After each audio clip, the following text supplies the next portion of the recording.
solamente ha dado un paso más en el amplio espectro, ramillete de ilegalidades que viene cometiendo la Junta Nacional de Justicia. Esto no puede pasar desapercibido para el Poder Judicial.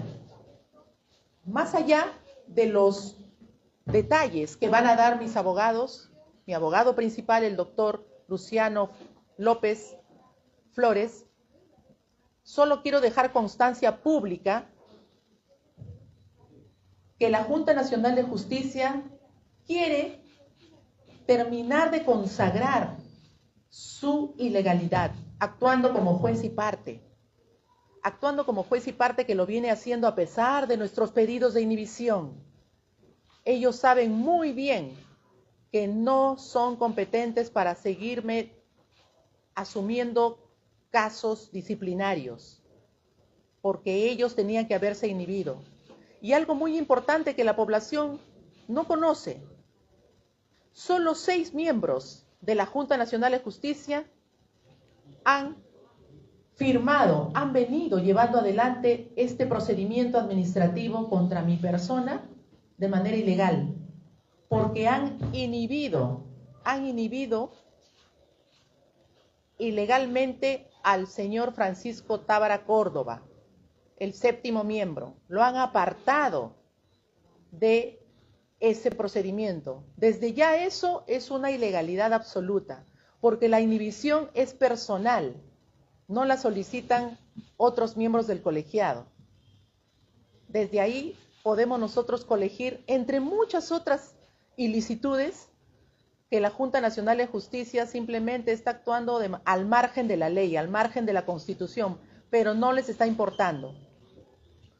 ¿Cómo es posible que en el artículo 2 de esa resolución emitida el día de ayer, esa resolución que no tiene ni pies ni cabeza, cómo es posible que digan que no tienen competencia? Ahora sí reconocen que no tienen competencia para declarar vigente el acuerdo de la Junta de Fiscales Supremos y la resolución que me designa como fiscal de la Nación titular. Ahora sí lo dicen.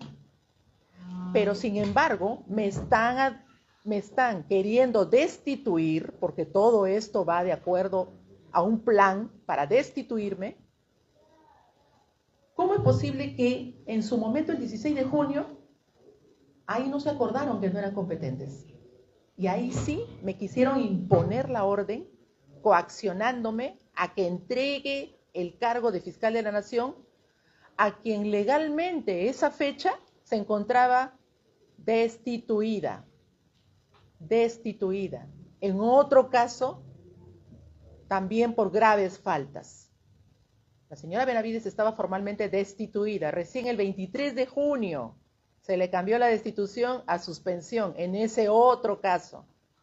En ese sentido, esa orden de la Junta Nacional de Justicia desde ya se constituyó en una orden inconstitucional, ilegal. Y como lo dije en la audiencia ante el juez constitucional, a mí se me tendió una trampa, y lo repito, se me tendió una trampa artera, alevosa, de mala fe y delincuencial. Si yo obedecía esa orden de la Junta Nacional de Justicia, se me hubiera procesado por infracción a la Constitución, porque hubiera hecho un abandono de cargo. Porque quien me elige es la Junta de Fiscales Supremos. No me elijo yo sola. Por lo tanto, yo no puedo entregar el cargo a otro supuesto fiscal de la Nación. Ese no es el procedimiento. Por eso dije, es una trampa. Como no lo hice porque yo conozco la Constitución y defiendo la Constitución, no lo hice porque sabía lo que me podía pasar. Por esa razón ahora viene la represalia. Y a través de mi persona quieren escarmentar a otros funcionarios, a otros magistrados, para que no se atrevan en un futuro a desobedecer a la Junta Nacional de Justicia. Así ordene lo que ordene. Pero no, señores. Yo voy a seguir manteniéndome como defensora, fiel defensora de la legalidad, como fiel cumplidora de la Constitución, porque para eso he prestado juramento, para eso soy abogada de carrera, magistrada de carrera, con muchos años y con una hoja de servicios impecable, ni siquiera una amonestación. Y actualmente, ninguna carpeta por corrupción de funcionarios, lavado de activos, criminalidad organizada, ninguna que esté formalmente o válidamente iniciada. Porque las que están iniciadas en el Congreso de la República son invenciones, son simplemente represalias para buscar también inhabilitarme y muy pronto, porque están corriendo con los casos. Están acelerando de una manera increíble, que ojalá lo hicieran con otros casos que los tienen guardados desde el año pasado. Y aquí yo creo que no se puede cerrar los ojos ante una verdad evidente. La Junta Nacional de Justicia está siendo protegida por el Congreso de la República, porque las denuncias constitucionales que el 16 de junio y los días siguientes se presentaron por los delitos cometidos por la Junta en razón de esa reposición inconstitucional de la señora Benavides, por esa razón ellos no prosiguieron unas denuncias constitucionales, las archivaron. ¿Por qué las archivaron? Porque obviamente hay un blindaje, hay una protección abierta y demostrada respecto de la Junta Nacional de Justicia. Los congresistas los están protegiendo. Pero a esta servidora, a esta funcionaria que solamente desde el 8 de noviembre de 2024 se dedicó a hacer su trabajo con objetividad, con imparcialidad, con legalidad, toda la persecución que se inició desde enero de este año está dando ahora sus mayores muestras de que es una persecución política, ilegal, despiadada y delincuencial. Yo no voy a permitir que se vulneren mis derechos fundamentales, que se vulnere mi derecho como funcionaria, porque yo he llegado al cargo y a la condición que ostento hoy en día sin deberle nada a nadie, sin que nadie me haya ayudado a llegar, sin que nadie me haya dado una muleta,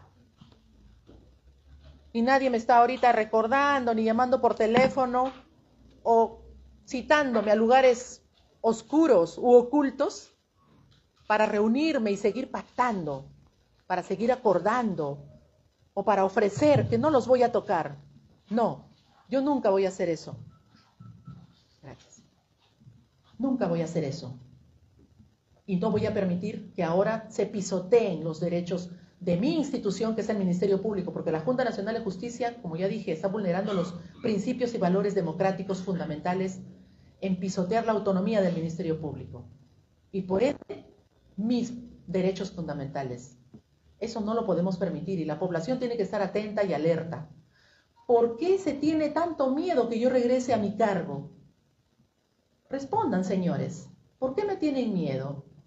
Si yo defiendo la legalidad y yo soy la que no solo denuncio, sino también archivo cuando no hay razones válidas de derecho para seguir con un caso.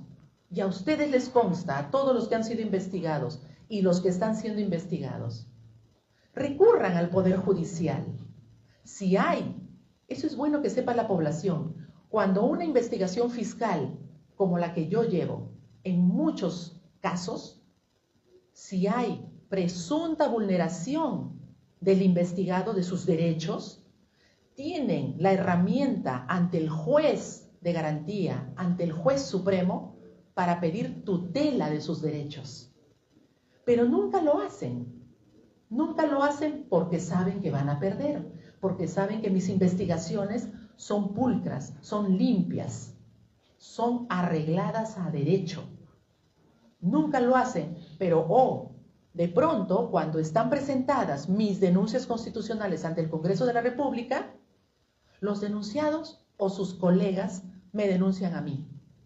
Me denuncian por haber cumplido con mi labor, forzando y haciendo triquiñuelas y como ya popularmente se conoce, asesorados por sus abogados truquini.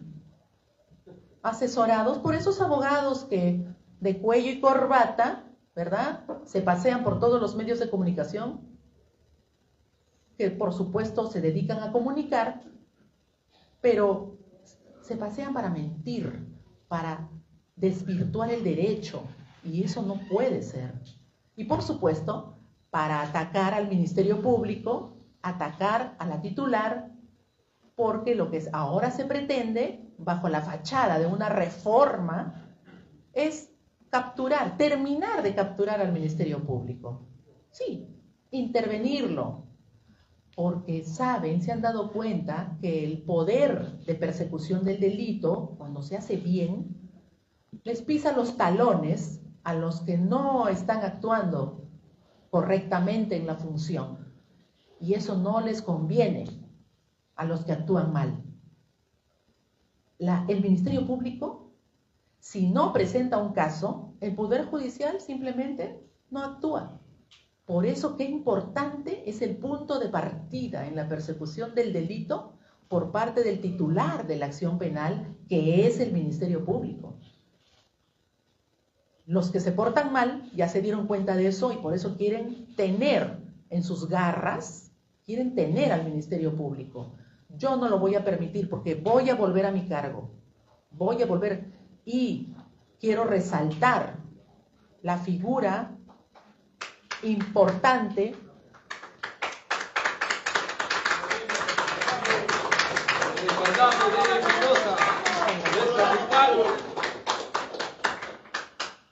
quiero resaltar la figura trascendental del señor juez constitucional. ¿Quién? Sobre quién sabemos, porque todo se sabe. Han habido presiones, sí, y las van a seguir habiendo. ¿Presiones de quiénes? Bueno, imaginemos quiénes son.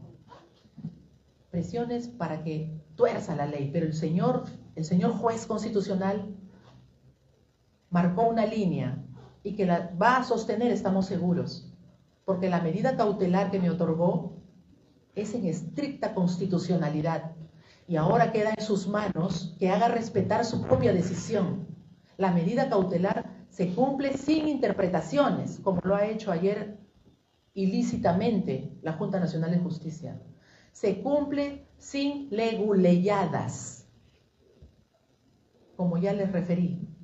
Cuando le conviene, dice que no establece su competencia de reconocer la vigencia de lo que dice la Junta de Fiscales Supremos. Sin embargo, antes la desconoció. Antes sí fue competente y ahora dice que no es competente. ¿En qué quedamos? No es competente, nunca lo ha sido y nunca lo será. Por eso, señores, yo lo único que quiero para terminar mi intervención y con cargo a que me hagan que crean pertinentes, voy a darle el paso a mi abogado, solamente mandar un mensaje. La legalidad se respeta. Mientras estemos en un Estado constitucional de derecho, vamos a seguir luchando.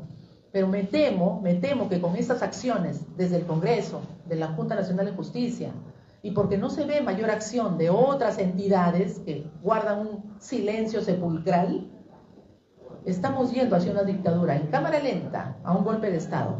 Y creo que ya ni en cámara lenta, ya está siendo cada vez todo más grotesco, más grosero, más abierto, más descarado y sin vergüenza.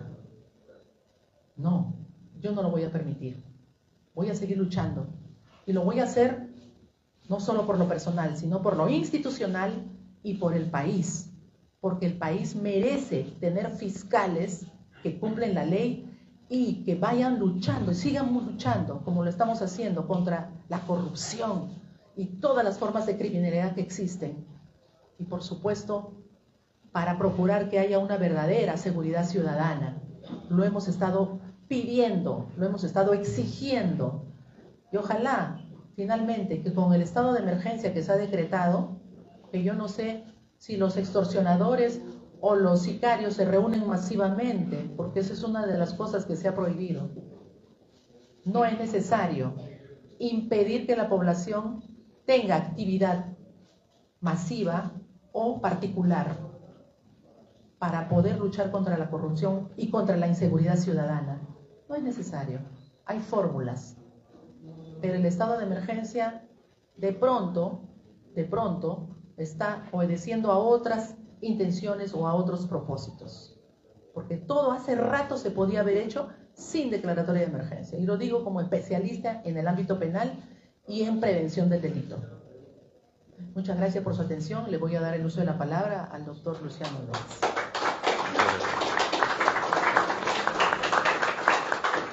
Muchas gracias. Ante todo, muy buenas tardes. Nuevamente el agradecimiento al ilustre Colegio de Abogados de Lima, en la persona de su decano, y también a la doctora Espinosa, a la doctora Díaz, que me acompaña también aquí como parte del equipo legal.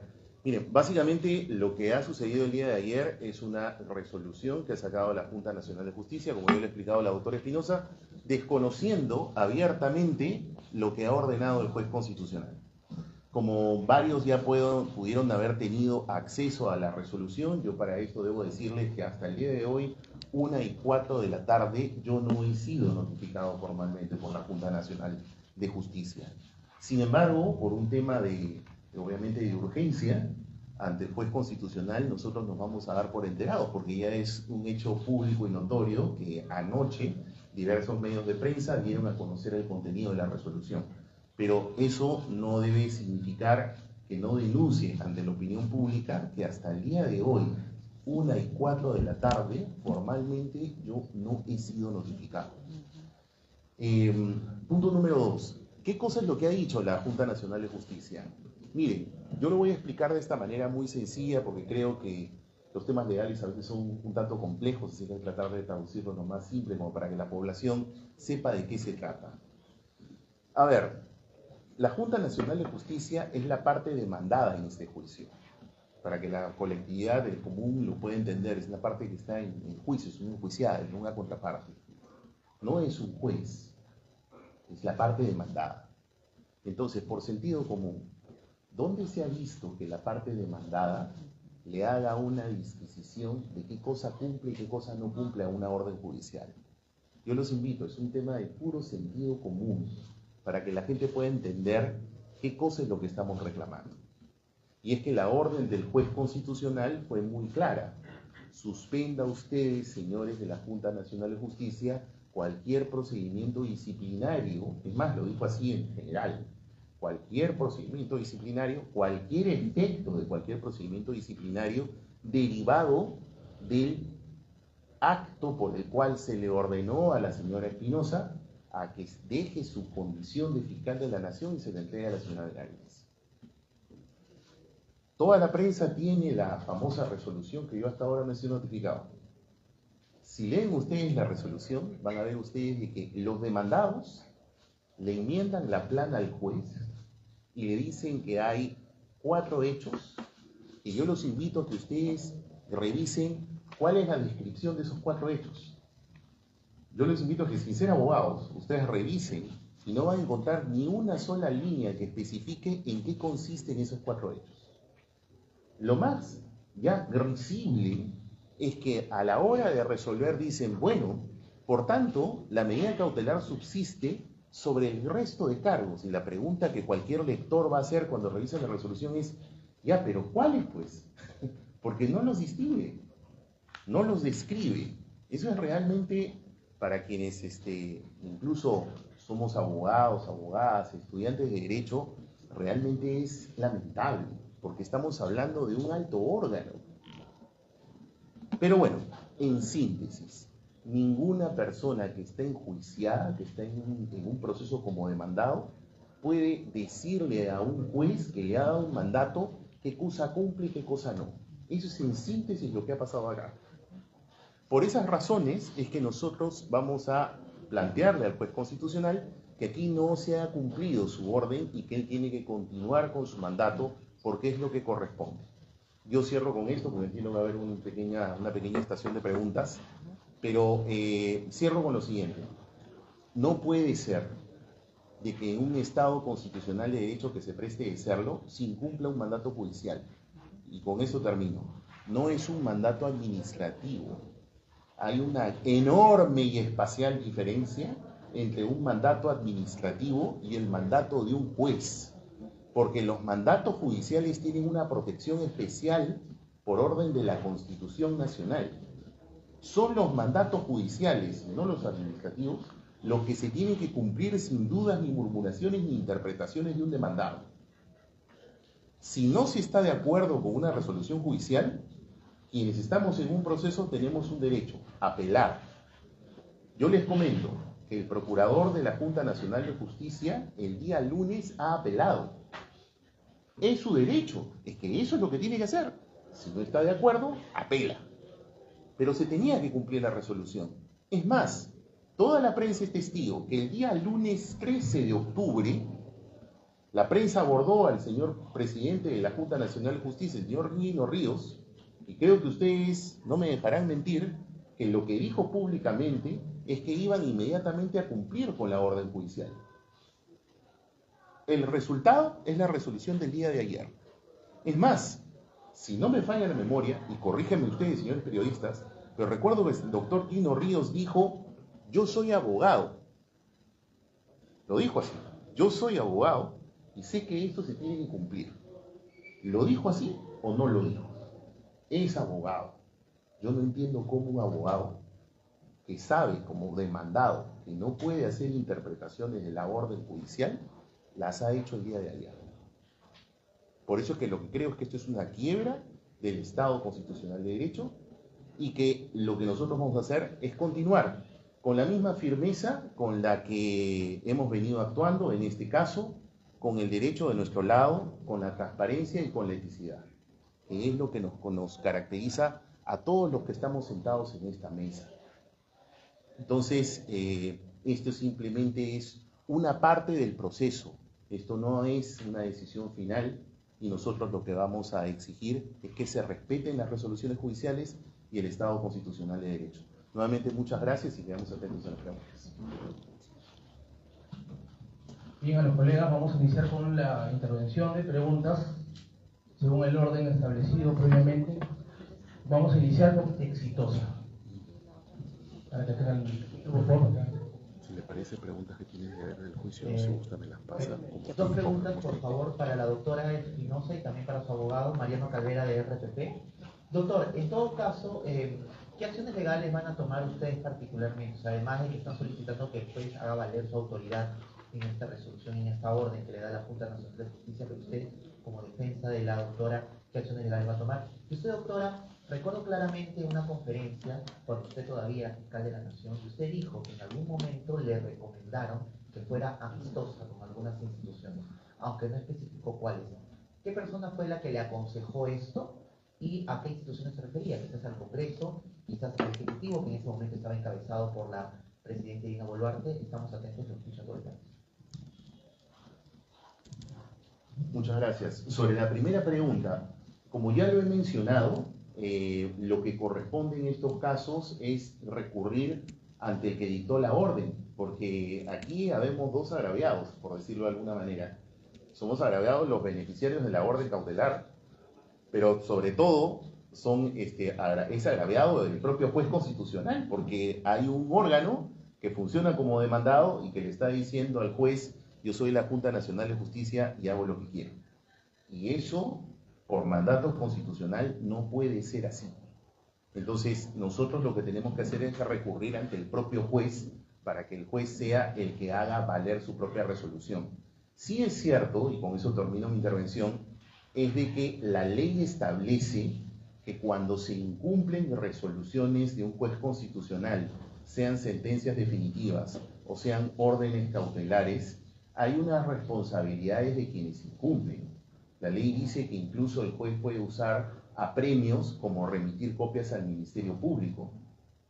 O, por ejemplo, técnicamente habrían incluso infracciones constitucionales, porque como acabo de decir, es la Constitución la que dice que son las órdenes judiciales las que tienen que cumplirse sin duda ni murmuraciones. Por eso yo insistí hace un rato y decía, esto no es una orden administrativa, es la orden de un juez que tiene una especial protección constitucional.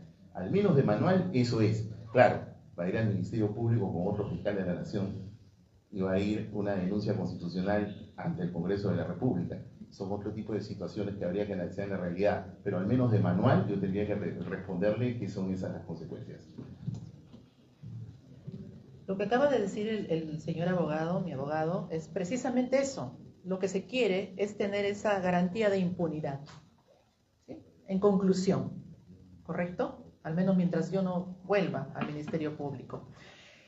El tema de ser amistosa, cordial y amistosa, me acuerdo mucho de ello. Lo dijo el entonces presidente del Congreso, Eduardo Salguana, en los pasillos del Congreso, lo cual a mí me llamó la atención porque lo vi por televisión, que dijo, no, que la doctora no sería un poco más cordial y amistosa. Siempre he sido cordial y por supuesto que soy amistosa dentro de los límites entre los funcionarios públicos. Porque tampoco se trata que me vaya a almorzar con ellos a cada rato, me vaya a reunir, a cenar o a su casa. De eso no se trata. Con ser cordiales, con ser respetuosos, con ser funcionarios que articulamos y trabajamos por el país, con eso es bastante y es suficiente. Pero eso no quiere decir que voy a ser cómplice, que me voy a comprometer a hacerlos intocables a cuando se produce un presunto delito, porque persigo el delito, al margen de quién sea, cómo se llame o de qué lugar sea. Por eso, acá no se trata de un tema de amistad por amistad. Todos somos respetuosos, cordiales, prudentes y buenos funcionarios públicos. Yo no conozco a nadie, yo le soy sincera, no conozco a nadie. Recién, a raíz del cargo, he ido conociendo a uno que otro funcionario, autoridad, porque de eso no se trata, pero tampoco me convierte en enemiga por el hecho de investigarlos. Todo lo contrario, yo tengo mucho cuidado, mucha responsabilidad, porque finalmente también son seres humanos y no se puede embarcar en una investigación ligera, en una investigación irresponsable o antojadiza a cualquier funcionario. No, todo tiene que ser objetivo. Si hay elementos de prueba, se avanza. Si no los hay, se archiva. Y siempre he estado actuando de esa forma y a ellos les consta. Bien, esa sería mi respuesta. Muchas gracias. Bien, continuando, tenemos en lista la República. Buenas tardes. Al abogado Luciano López, la consulta era si esta inhibición que mencionaba usted, que no era personal, de alguna forma invalida esta resolución de la Junta Nacional de Justicia y si ustedes van a ir por ese camino. Y para la doctora mencionaba que habían algunas presiones para este juez constitucional. Sería importante que mencione de quién venían estas presiones. Muchas gracias.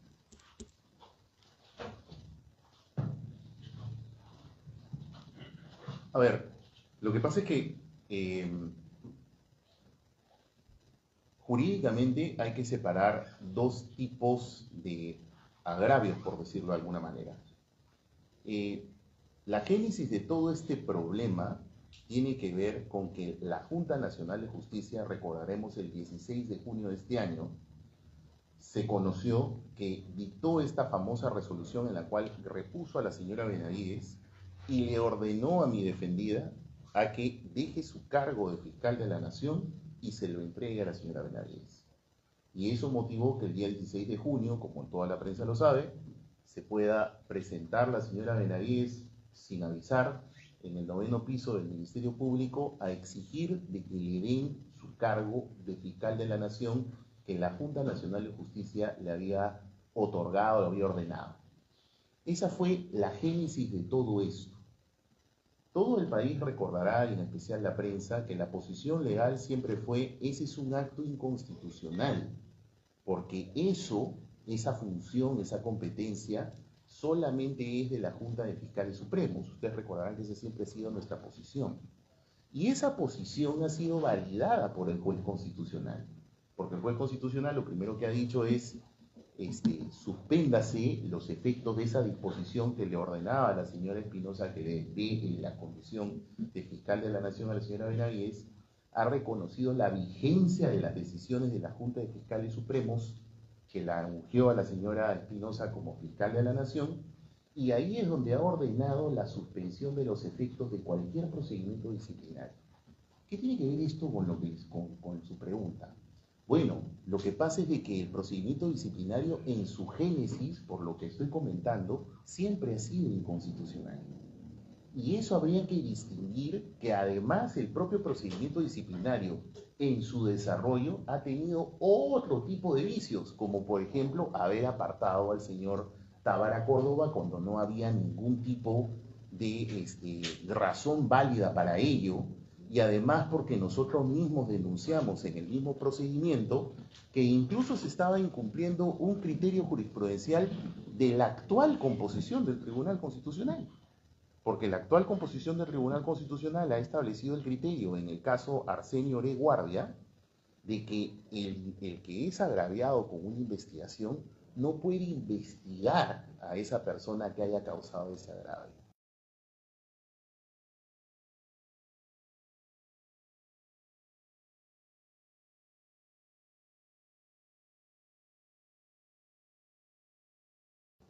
Entonces, nosotros incluso les hemos dicho, además de que todo este procedimiento es irregular por las razones que ya comenté, fundamento para ello, y encima, para colmo, hasta incluso incumple un criterio del Tribunal Constitucional actual. Por eso es que lo que decimos es, y con esto cierro, es realmente paradójico, por decirlo elegantemente, la verdad, de que ahora, en esa resolución que han publicado el día de ayer, ellos digan que no son competentes para poder pronunciarse sobre la vigencia de las decisiones de la Junta de Fiscales Supremos que designaron a la doctora Espinosa como fiscal de la Nación. ¿Y saben por qué les digo que es paradójico? Porque esa es la madre del cordero, pues. Obvio, ellos nunca han tenido esa competencia constitucional. Los abogados tenemos un dicho, ya que además estamos aquí en la casa más antigua de nosotros los abogados aquí en el Perú. A confesión de parte, relevo de prueba. Porque el día de ayer, con esta resolución, los miembros de la Junta Nacional de Justicia, al menos 6 de sus miembros, acaban de reconocer que ellos nunca han tenido competencia para dejar sin efecto la designación de la doctora Espinosa. Entonces lo que yo me pregunto es, entonces, ¿por qué causaron todo este problema? Porque ellos son los causantes de este problema. Y creo que es importante que la población lo sepa. Aquí, quien ha causado todo este problema es la Junta Nacional de Justicia en haber metido sus competencias que no tiene en un asunto que no era de su incumbencia, designar a un fiscal de la Nación. Y ellos mismos lo han reconocido el día de ayer. Sí. Ay, perdón, doctora, perdón. Gracias. Sí, puntualmente, con relación a lo que he mencionado, presiones. Bueno, presiones expresas como la que trascendió respecto del señor juez constitucional por haber admitido mi demanda, mi acción de amparo de manera rápida, como corresponde y como la ley ordena.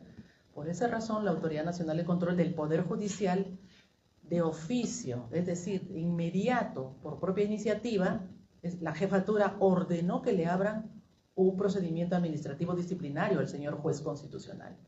Y eso no es normal. Eso no es normal. Eso nomás genera una presión. Y no se descarta, yo no descartaría que hayan otras presiones. Presiones tácitas, sobreentendidas, por ejemplo, de la propia Junta Nacional de Justicia, porque, como todos deben recordar, la Junta Nacional de Justicia es la que ratifica cada 7 años a jueces y fiscales en todo el Perú. Por lo tanto, los jueces y fiscales estamos en manos de la Junta Nacional de Justicia. Y es correcto, pero en manos de una Junta Nacional de Justicia que cumpla con la ley, que respete las resoluciones judiciales y que respete la autonomía de otra institución como es el Ministerio Público. Entonces, el tema de la ratificación es una espada de Damocles que de pronto puede estar también en la cabeza o sobre la cabeza de algún magistrado que no esté alineado a las decisiones ilegales, como hoy lo está demostrando la Junta Nacional de Justicia. Y ahora corresponde el turno a Canal N. ¿Qué tal, doctor? Buenos días. Doctora, buenas tardes ya.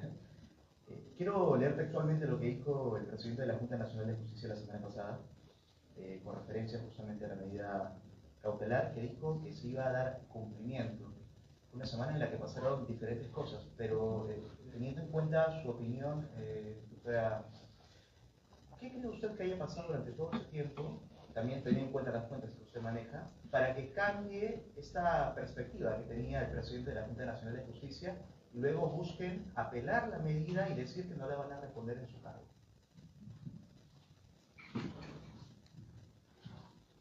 Bueno, lo único que puede haber pasado es que públicamente a ningún funcionario le gusta pues quedar mal, ¿no? Ante la prensa hay que decir lo que se debe decir. Y eso es lo que ha ocurrido, porque fue el mismo día de la notificación, el mismo 13 de octubre, que fue notificada también la Junta Nacional de Justicia. Y su presidente salió a decir lo que es correcto. Pero ya en el devenir de los días, ¿no? Primero se presentó la apelación, lo cual es correcto también, es su derecho. Pero de ahí, lo que se ha venido ya formando, lo que se ha venido articulando o preparando internamente, eso lo saben solamente los señores de la Junta Nacional de Justicia con sus abogados, ¿no? Pero hemos visto el resultado el día de ayer. Entonces, toda esa preparación que tenía que darse para mi correcta reincorporación fue todo lo contrario. Y eso nos puede llevar a deducir de que lo que han conversado internamente es de no cumplir con la resolución judicial y sacarle la vuelta. En términos sencillos y para que la población nos entienda, le han sacado la vuelta o han querido sacarle la vuelta porque es burdo, bien burdo, ¿sí? Para un abogado que se precia de serlo, no un abogado truquini, sino un abogado de verdad, dice, ¿qué es esto?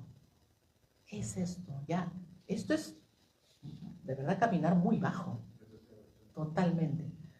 Entonces, eso es lo que ha pasado. Vemos ante cámaras, ¿no?, a un funcionario que va a cumplir, pero lo que firma es todo lo contrario. Y no me sorprende de un presidente que no debería estar en funciones, porque ya se conoce cómo también se le ha impedido una vacancia correctamente planteada, y lo digo desde el punto de vista legalista. Acá no hay nada personal, jamás va a haber nada personal. Desde el punto de vista legalista, un presidente que se mantiene por blindaje de sus propios compañeros, ¿no? Pero esperamos de que todo esto se va a corregir, tarde o temprano. No es amenaza, pero la legalidad se tiene que imponer. Y la historia finalmente nos va a juzgar a cada uno.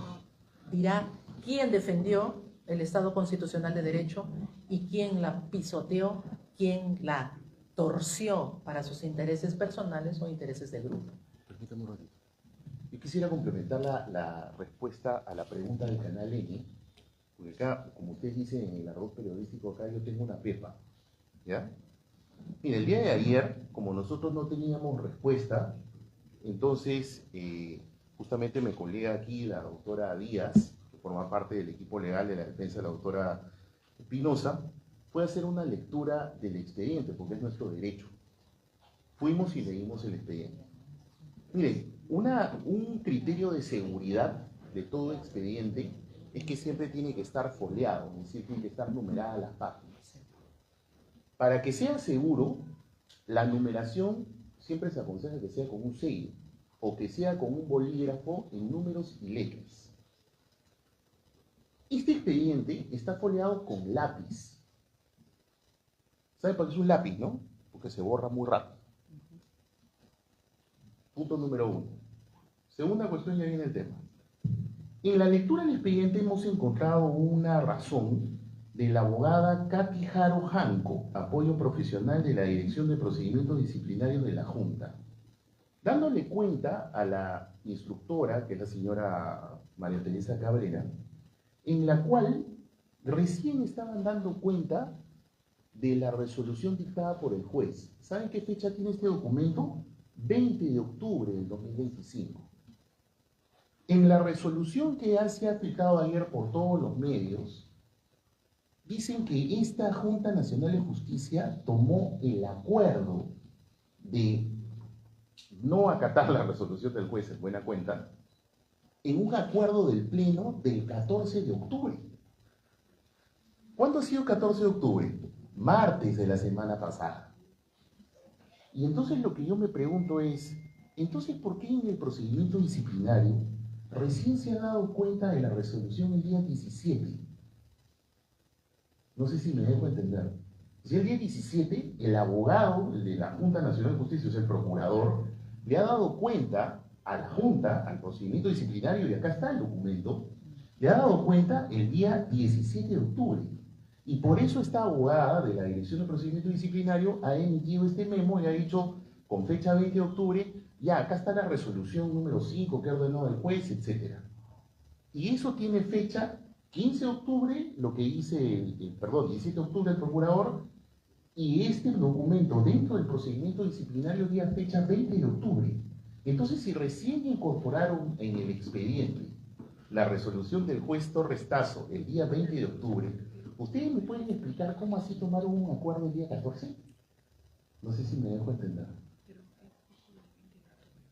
O sea, por eso les comento, es irregularidad tras irregularidad. Porque para que ellos puedan haber resuelto, el procurador, que es el abogado, tendría que haberle puesto a ellos el conocimiento de la resolución y ellos entonces celebraron ese acuerdo el día 14 de octubre. Pero resulta que el procurador se lo ha comunicado el día 17, 3 días después del acuerdo. No sé si me dejo entender. Y en el procedimiento se ha incorporado el día 20, hace 2 días. No, 3. Estamos 23. Entonces, a lo que me refiero es, menciono esto porque nuevamente me hacen un expediente anotaciones en lápiz, justamente para borrar el foliado, ¿no? Encima hay esta razón. Hemos tomado fotografías, obviamente, pues es nuestro derecho, ¿ah? Cuando leemos un expediente tenemos derecho a tomar fotografías de todo el contenido del expediente. Es nuestro derecho. Así que lo que yo estoy hablando, lo puedo probar. Yo no estoy especulando. Estoy hablando con pruebas. Como al menos quienes me conocen en la prensa saben, muchas veces, a mí a veces me llaman y me dicen, doctor, pero opine. Yo nunca opino si yo no he leído algo, si no he revisado nada. Yo me abstengo de opinar. No opino hasta que yo no reviso. Yo hablo con pruebas. Y por eso quería complementar esa pregunta de Canales. Muchas gracias. Ah, bueno, ¿lo tienes en físico? No, es que hemos tomado fotografías. Por eso le digo, lo tenemos nosotros, tenemos la fotografía. Yo les estaba hablando con una fotografía en mano. Es un documento titulado Razón. Es un documento llamado Razón. Es más, se lo leo. Dice, la abogada apoyo profesional de dirección de procedimientos disciplinarios de la Junta Nacional de Justicia que suscribe, actuando por vacaciones del abogado a cargo, informa lo siguiente. 1.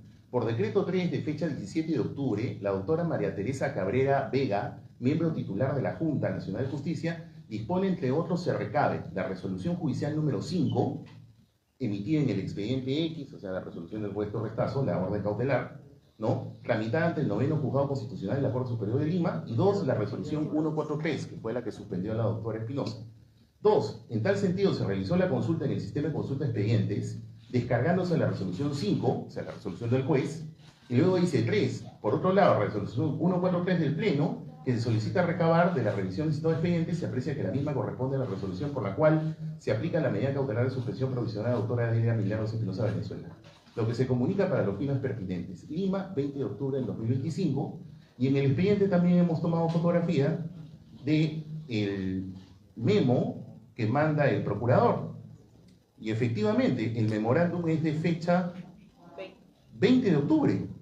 Dice, memorándum número 617-2025, dirigido a Magnolia y Anina Martínez Hidalgo, de Marlo Tello Ponce, procurador público, informo sobre notificación de la resolución, le informa la resolución, le dice cuándo le notificaron, fecha 13 de octubre. Entonces, lo que yo me pregunto es, si esto recién ha sido comunicado en esas fechas, 17 de octubre, 20 de octubre, la pregunta es, ¿cómo sesionaron el día 14? ¿Cómo sesionaron el día 14? Porque acá, en la parte de vistos, dicen, y el acuerdo del Pleno de la Junta Nacional de Justicia de fecha 14 de octubre. Entonces la pregunta es, ¿cómo sesionaron el 14 de octubre? Les digo una cosa más. Nosotros, se mencionó también en la prensa, no sé si tenemos acá la carta notarial, mandamos nosotros una carta notarial, creo que ha sido el día de ayer, justamente después de la lectura del expediente, mandamos una carta notarial a la Junta porque le dijimos, se le hemos mandado al secretario general, porque ahí fue que le dijimos, mándanos todos los acuerdos del Pleno y todas las resoluciones del Pleno que hayas emitido desde el día 13 de octubre, donde salió el señor Ríos públicamente y dijo que ya sabía de la resolución, y dijo que la iban a acatar. Ustedes son testigos, todo el Perú es testigo de eso. Y le hemos pedido desde esa fecha hasta el día de ayer. Y se lo pedimos justamente porque no teníamos noticias de nada. Eso ha sido alrededor de las 4 de la tarde del día de ayer. Al final del día, como toda la prensa lo sabe, se filtró esta resolución. Y en esta resolución, por eso es que a mí me llamó tanto la atención, que en la parte de vistos hablan de un acuerdo adoptado el 14 de octubre. No cuadra, pues. Por eso es que tienen el expediente numerado con lápiz. ¿Será por eso? Esto es totalmente irregular. Yo por eso quiero dejar constancia. Esa es la manera de cómo se maneja la Junta Nacional de Justicia. Por eso cuando fuimos citados a la audiencia para la suspensión, nosotros comunicamos públicamente, no vamos a ir porque aquí en ese proceso no hay garantías. Nunca las han habido. ¿Qué vamos a presentarnos a un proceso que no tiene garantías? Y esto es una prueba más de ello. Ahora, continuamos con PBO. Nombre listo. ¿Qué tal? Muy buenas tardes. Sandra Llansón para PBO. Primero quisiera preguntar si usted considera o confía con que el Poder Judicial hará cumplir su fallo. Ese fue el caso. ¿Cuáles serían las primeras acciones que tomará la doctora Belia? ¿Y qué pasará con los abogados que la misma doctora ha descrito son truquilis? Esa vendría a ser mi primera pregunta. ¿Cuáles serían las primeras acciones? Un poco para entender el temor o por lo cual se generó toda esta situación. Eso no lo digo yo, lo dicen otras. Bueno, hace un momento respondí justamente una pregunta de alguno de los colegas de la prensa que están aquí, en que mencioné que yo a donde tengo que recurrir es ante el mismo juez, porque ya somos dos agraviados. Nosotros que somos los que no se les ha cumplido con la medida cautelar y naturalmente el propio juez porque se está incumpliendo su resolución. Entonces yo donde tengo que recurrir es ante él. Entonces esa es una primera parte de la respuesta. Y la segunda parte de la respuesta, que es qué cosa va a pasar con los abogados, etcétera, bueno, la verdad que cosa, no soy mago, futurista, no veo el futuro, no lo sé. No puedo opinar sobre eso, creo que es algo que no, en todo caso, permíteme con todo respeto, pero no tiene lugar.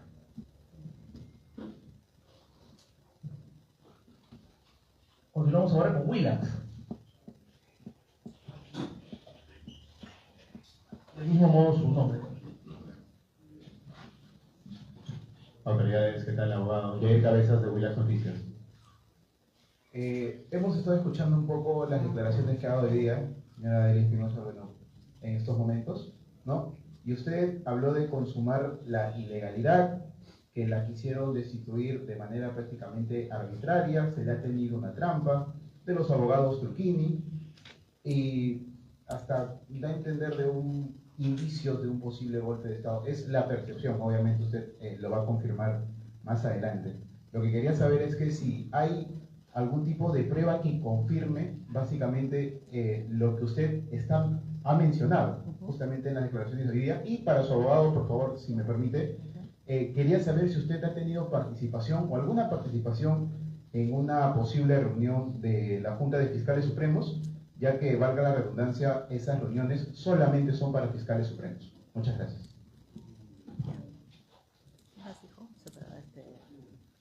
Sobre lo último, entiendo a qué se refiere. Entiendo que eso además, ya en los medios lo mencionó el doctor, el actual fiscal interino, etcétera.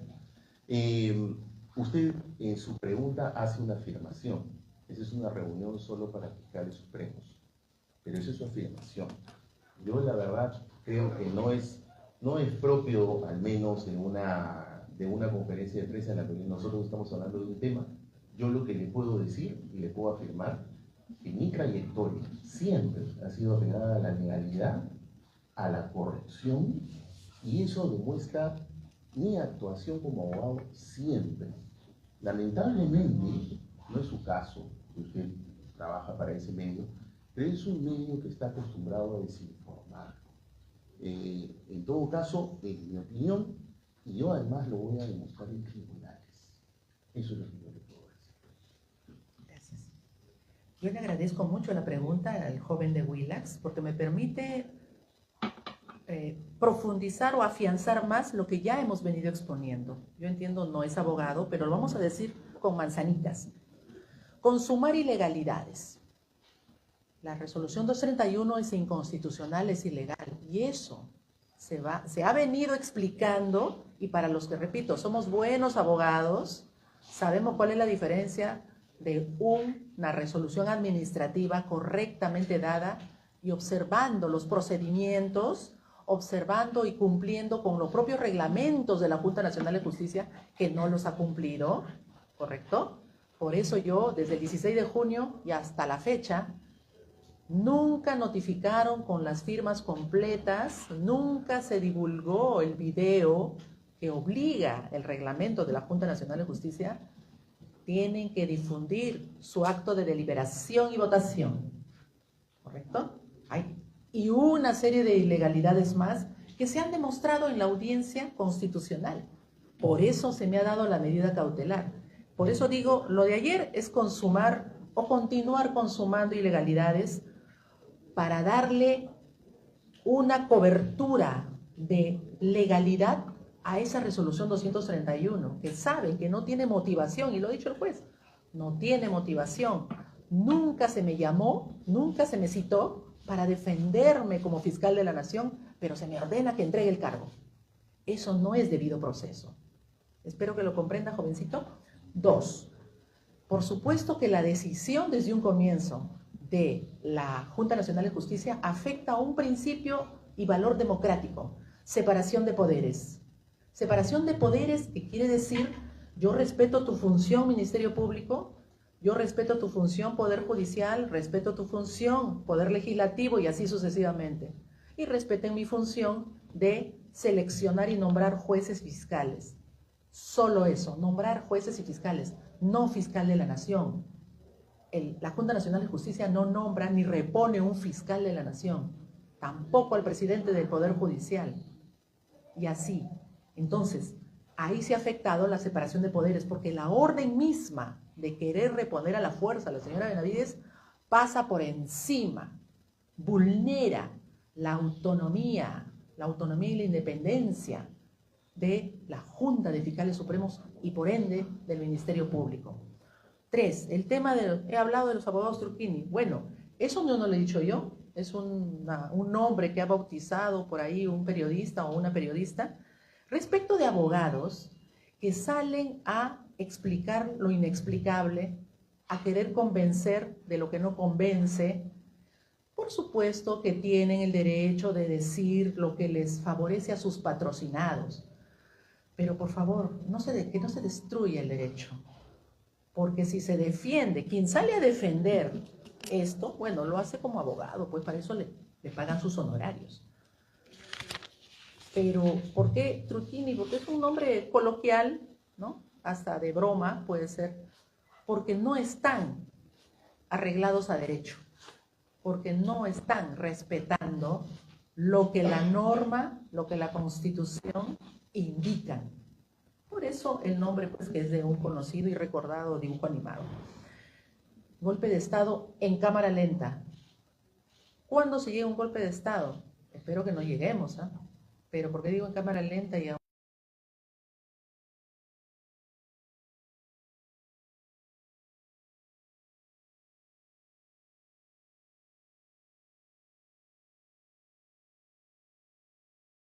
una dictadura? Porque, ¿qué hace el dictador? Primero, casos más rápidos que otros.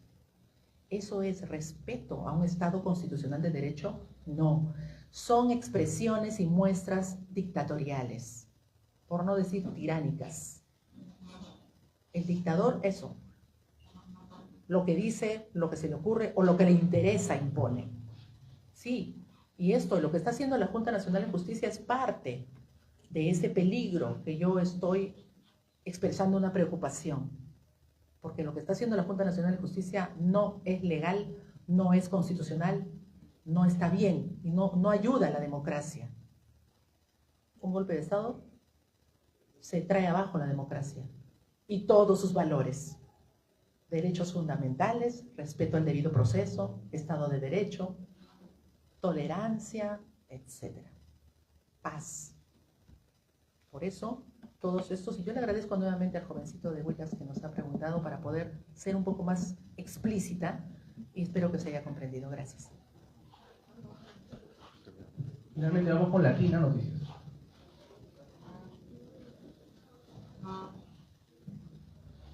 Buenas tardes con todos los presentes. Me gustaría preguntarle, nos ha quedado claro de que van a insistir con el juez para que haga respetar el fallo, pero van a presentar algún tipo de acción contra la Junta Nacional de Justicia en sí, sobre justamente la decisión que han tomado frente a esta disposición del Poder Judicial. Y a la ex fiscal, si podríamos por favor preguntarle sobre su comentario del estado de emergencia, ¿no? Entiendo que usted está a favor de que las personas, por supuesto, tengan el derecho de movilizarse. Sin embargo, en ese contexto se restringen algunos derechos. ¿Nos podría usted explicar qué acciones está haciendo el gobierno que usted dice que sí se pueden realizar sin la figura del estado de emergencia? Porque entendemos que va por ahí el asunto, ¿no? Que se tratarían de limitar otros derechos, como por ejemplo el de manifestarse, que es algo que está avalado para todos los peruanos. Muchas gracias. Sí. Bueno, sobre lo primero, como lo comenté, incumplir una resolución judicial ya de por sí configura una serie de ilícitos, que son de dos tipos. Por un lado, hay la comisión de un delito, porque es el incumplimiento de una resolución judicial, eso está tipificado en el Código Penal, y a su vez es una infracción constitucional. Por eso es que yo hace un momento mencionaba de que lo que es un delito, incluso el propio Código Procesal Constitucional dice de que el incumplimiento de la orden de un juez constitucional deriva de que se tengan que remitir copias al Ministerio Público. Pero por el rango del funcionario, esto lo tiene que ver la Fiscalía de la Nación, eso fue lo que comenté hace un momento. Entonces comprenderá que hay que mirar, en todo caso, lo que señala la ley y los derechos que uno puede mirarlos, por decirlo coloquialmente, de manual, de lo que habría que ver en la realidad. Y en la realidad hoy hay una Fiscalía de la Nación interina que tendría que procesar este tema. Entonces, un delito ya consumado tiene unos plazos de prescripción que hacen que uno tenga que evaluar en su momento si es que los acciona o no. Entonces mi respuesta es, vamos a guardar todavía a mirar cómo se desarrolla el tema, porque responsabilidades, de hecho hay, porque se le sacaste una resolución judicial. Delito por un lado e infracción constitucional por otro. Pero infracción va al Congreso. Y eso tiene todavía 5 años hasta después de cesado en funciones, si no caduca, ¿no? Yo he tenido un caso de caducidad muy conocido, que es el caso del ex premier Salvador de Solar, que justamente el Congreso se negó a declarar la caducidad y al final lo hizo, pero tengo una reconsideración ahí en ciernes. Entonces, esas responsabilidades nosotros se han cometido, pero vamos a evaluarlas y estudiarlas en su momento. Eso por mi parte. Sí.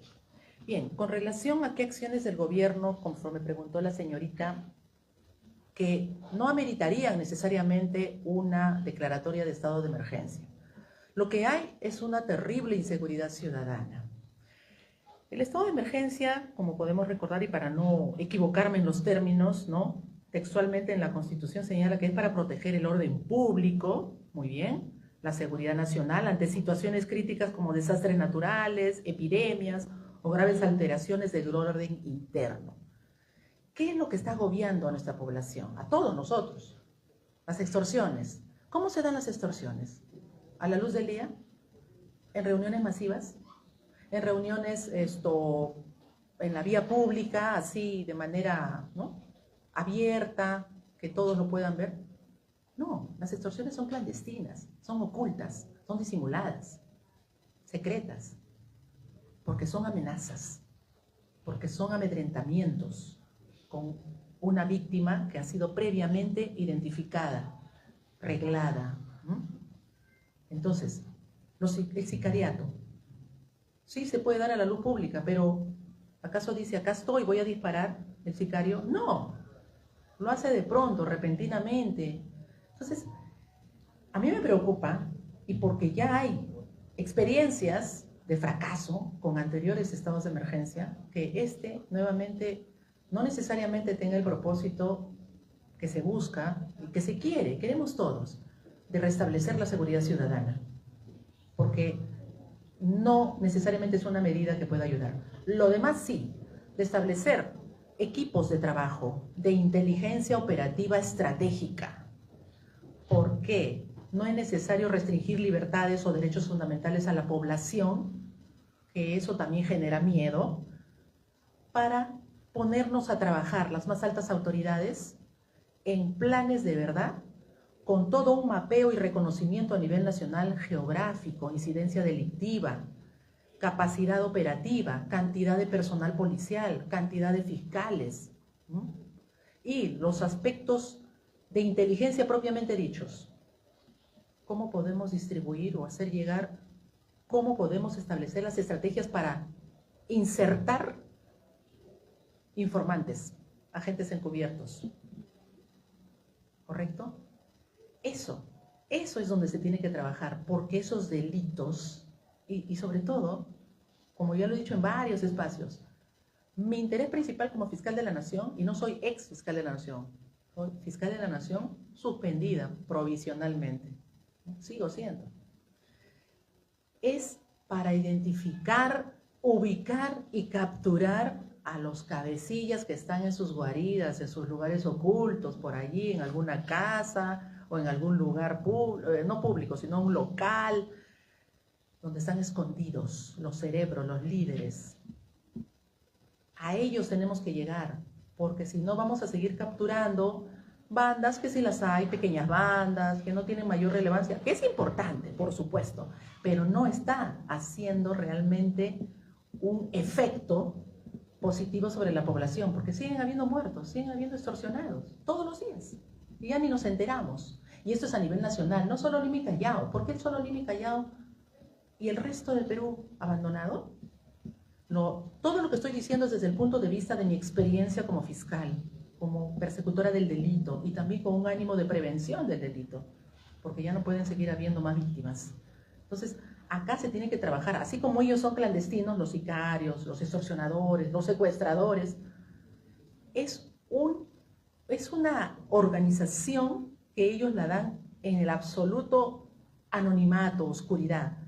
Por lo tanto, las estrategias operativas de inteligencia tienen que ser en ese ámbito, tienen que ser con esa metodología de nosotros ir también con nuestros buenos agentes, la policía, por supuesto, que tiene que ser mejor equipada, mejor estructurada, y también haciendo un filtro, por supuesto, porque lamentablemente hay muchos elementos que están involucrados en situaciones de ilicitud, de delitos. Con buen personal podemos llegar. Eso se puede hacer sin necesariamente, sin necesariamente un estado de emergencia, porque eso también puede generar excesos. Puede generar, no estoy diciendo que va a generar, puede generar. Si alguien está en una reunión, por ejemplo, familiar, donde hay más de 40 o 50 personas, en cualquier momento pueden entrar las fuerzas del orden y pedirles a todos sus documentos. Puede generar una alteración y un innecesario amedrentamiento a la población que vive pacíficamente y quiere recrearse o quiere simplemente seguir viviendo como nos merecemos todos. Hay que medir eso, hay que ser muy, muy cautelosos y muy mesurados para dar este tipo de medidas que son extremas. ¿Sí? Gracias. Bien, finalmente nos acompaña un representante de la llamada Generación Z, quien quiere aprovechar en hacer una consulta. ¿Qué tal? Muy buenas tardes ante todos. Tal vez puede ser un poco curioso ver un joven acá parado para hablar con ustedes, pero es la primera vez y va a ser la de muchas veces de muchos jóvenes que vamos a usar la voz con las curiosidades y preguntas que tenemos. La verdad, ante todo, las preguntas que le voy a hacer ahorita normalmente es una más que nada, pero queremos hacer hincapié que también los jóvenes tenemos información política acerca de esto, que incluso sabemos identificar que el estado de emergencia que el presidente dice hacer por temas delincuenciales no lo es. Porque un presidente que tiene la iniciativa de que su país mejore junto con los congresos, hace rato hubiera tenido la iniciativa para bajar las leyes procrímenes. Con la siguiente pregunta que tenemos como iniciativa, como integrante de la Generación Z, ¿cuál es la competencia jurídica de la Fiscalía en la persecución del delito a través de sus fiscales especializadas en derechos humanos, en el caso de la flagrante vulneración de los mismos? Se lo voy a hacer un poco más entendible, ya que incluso los disques para la patria somos jóvenes que somos ignorantes. Lo voy a decir un poco más entendible para ustedes. ¿Qué puede hacer la Fiscalía cuando se someten violaciones graves a los derechos humanos? ¿Y cuál es su función a través de las fiscales especializadas para perseguir a los responsables? Esa es mi pregunta.